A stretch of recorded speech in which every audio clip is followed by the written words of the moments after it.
Hello and welcome to video CM.1, Circular Motion, video 1. Centripetal force and acceleration. This video is your introduction to circular motion, gravitation, and planetary motion. It covers the end of chapter 3 and the beginning of chapter 5. We're going to start with uniform circular motion. That is when an object is moving in a circle with a constant speed. For example, a ball on a string, or the moon orbiting the Earth.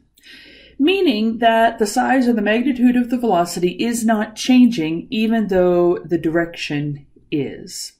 Or, in other words, acceleration being the limit as delta t goes to 0 of delta v over t, or dv dt. And again, if the velocity is not changing, then dv dt, the magnitude of dv dt will be 0, although the direction is changing. Or, if we look at this pictorially, we can see that during the time delta t, the particle moves from A to B, here on the left, covering delta L along the arc, which subtends a small angle delta theta. And when this occurs, delta V is then V2 minus V1. As delta t goes to 0, the space between V1 and V2 is going to decrease. And V2 becomes almost parallel to V1, as we can see on the right here. They're starting to approach the same direction. Whereas on the left, V2 is tilted significantly further down than V1 is. So as delta t approaches 0, delta L and delta theta become small, and V2 becomes almost parallel to V1. In this particular case, then, delta V also becomes perpendicular to delta L and points towards the center of the circle.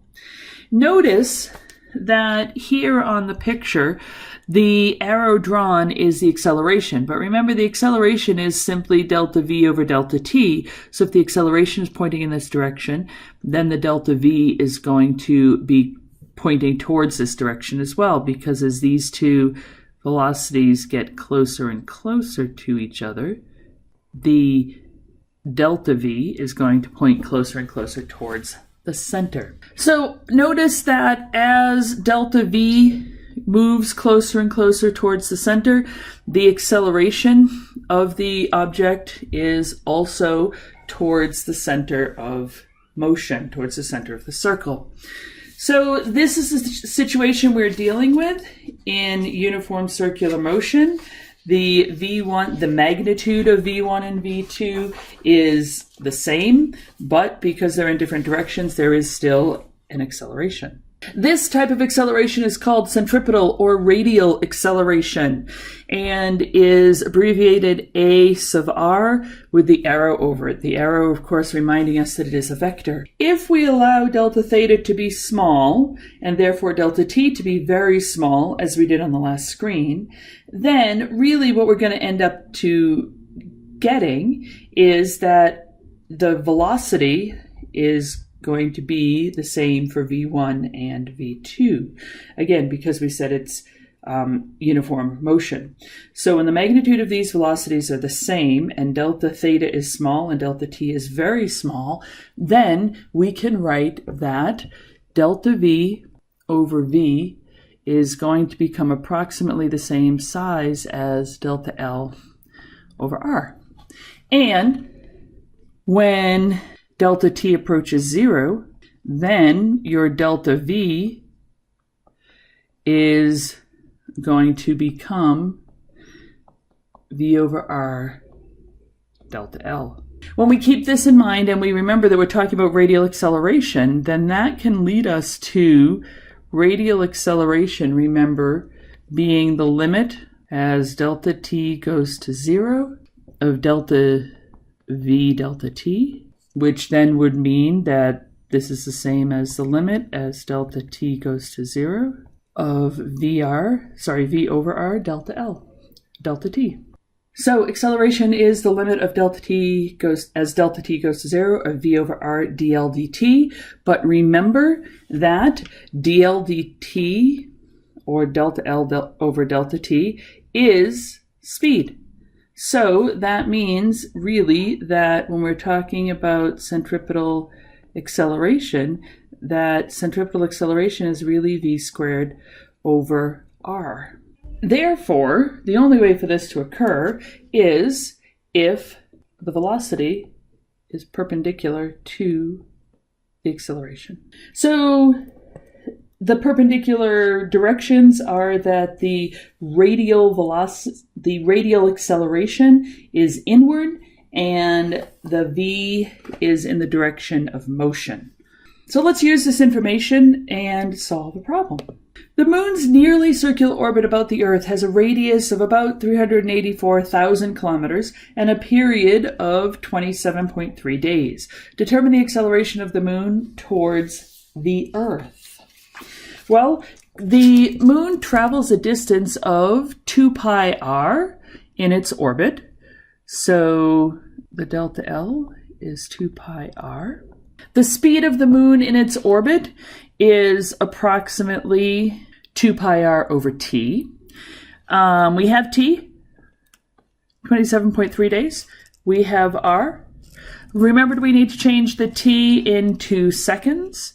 So t is equal to 27.3 days times 24 hours per day times 3,600 seconds per hour, which tells me that the period of the moon is 2.36 times 10 to the 6th seconds. So our radial acceleration we just figured out previously was v squared over r. So v squared is 2 pi r over t squared over r, which would be 4 pi squared r over t squared. So 4 pi squared times 3.84 times 10 to the 8, and I've changed it to meters, over 2.36 times 10 to the 6th squared. The acceleration then of the moon we can figure out to be 2.72 times 10 to the negative 3 meters per second squared. In terms of gravity, the acceleration due to gravity being 9.81 meters per second squared, this acceleration is quite small. And in order for an object like the moon to go in circular motion, there must be a net force on the object. Because it has an acceleration and because it's going circularly, there must be a net force not equal to 0. So that means that we can use Newton's second law to analyze the moon's motion. Now keep in mind that when we're talking about the moon going around the Earth, we are essentially talking about an object falling towards the Earth. We're talking about the moon falling around the Earth. We can use Newton's law, the sum of the forces radially is equal to MAR, which is equal to MV squared over R. This form of Newton's second law is the one that we need to keep in mind, and the one that you need to be using in this unit.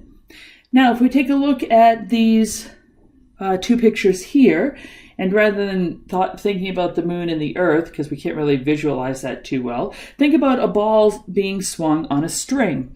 The force on the ball causing it to go in a circle is along the string towards the center of the circle. This force here, right? It's the force on the ball exerted by the string. Newton's third law says that the force going in must have a force going out. Equal but opposite forces. So that means that there must also be a force on the hand exerted by the string. Notice that the velocity is still going in the direction of motion of the ball. And if the force is pointed inwards, then the acceleration is also pointed inwards. Let's look at another example where the concept can be applied that's a little bit more common that we have, that's a bigger example, but not quite as big as the moon and the earth, a car going around a curve. Take a look at this picture here.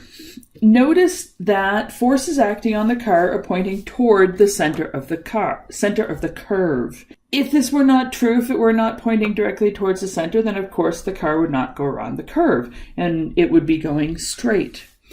Notice also that the forces on the car are the sum of the frictional forces acting on each tire. That's what's pulling inward. Also note that the passenger has the tendency to continue traveling straight, as shown.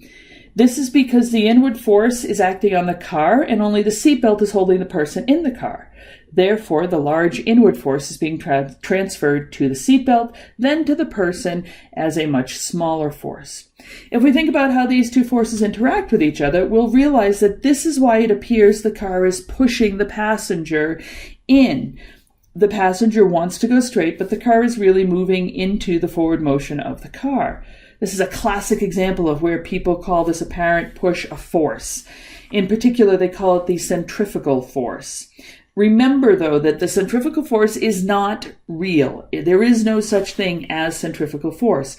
Rather, it's the interaction of two objects moving in different directions that creates the illusion of the force pushing us out against the car, when in reality, it's the car pushing us in towards the center of the circle. All right, so now let's suppose that this particular car has a mass of 1,000 kilograms. The road is flat, so it's not a banked curve. The curve, however, has a radius of 50 meters, and the car is traveling at a speed of 50 kilometers per hour, which is approximately 14 meters per second. If the road is dry, it's safe driving conditions, and the coefficient of static friction is 0.60. Will the car make it around the curve, or will it skid off? Well, before we continue with this particular problem, let's think about why am I talking about the coefficient of static friction as opposed to the coefficient of kinetic friction? Well, that's because we are interested in what's going on with the tires against the ground. So let's start by drawing a free body diagram on the car. If we take a look at the free body diagram from the front view, we have our car coming towards us, right? And we then have its weight. We have the normal force. And of course, we have the force of friction, which is pulling it towards the center.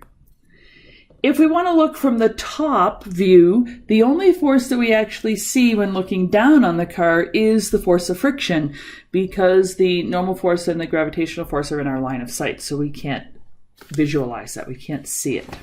So now let's see what happens with the car. Does it actually make it around the curve or not? Because according to the free body diagram, the normal force on the car is the only other thing acting vertically than the weight, and that it's a flat road, then the weight should be equal to the normal force, or 1,000 times 9.8, 9,800 newtons.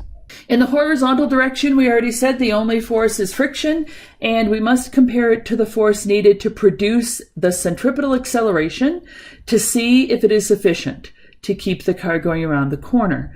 So the net horizontal force required to keep the car moving in a circle around the curve then can be found as the sum of the forces in the radial direction, being the mass times the acceleration in the radial direction, which we've already said is mv squared over r.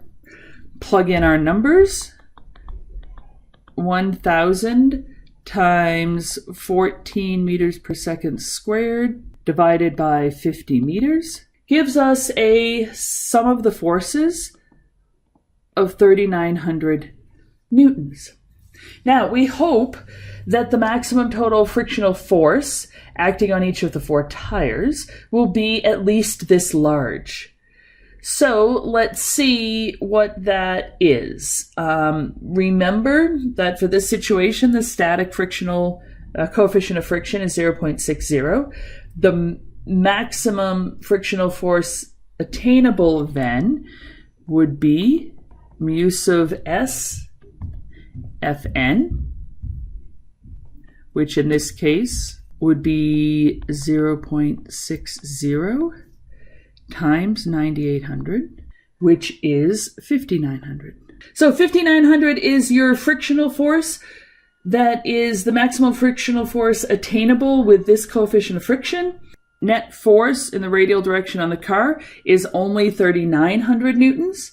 So because the force of friction is greater than the sum of the forces in the radial direction, you are good. The car will make it around the curve with no problem.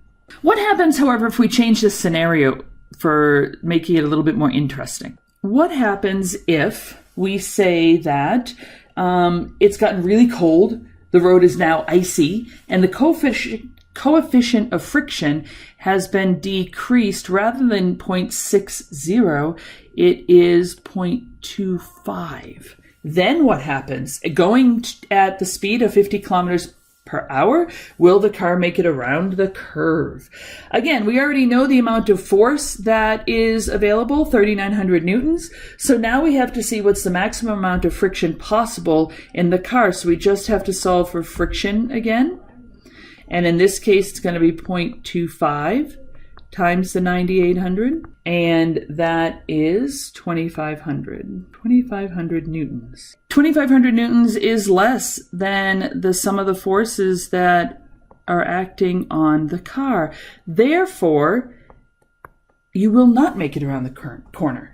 You will skid because there's not enough frictional force to keep it moving in that direction. So when you're dealing with things going in circular motion, keep in mind that we have Newton's second law. Keep in mind we have radial acceleration of v squared over r. We combine those together with free body diagrams, and we can figure out whether practical situations will work out or not. Like here, dry road, 50 kilometers per hour going around the curve, not a problem. Once it gets icy, you better not be doing 50 kilometers per hour if you want to make it home safely.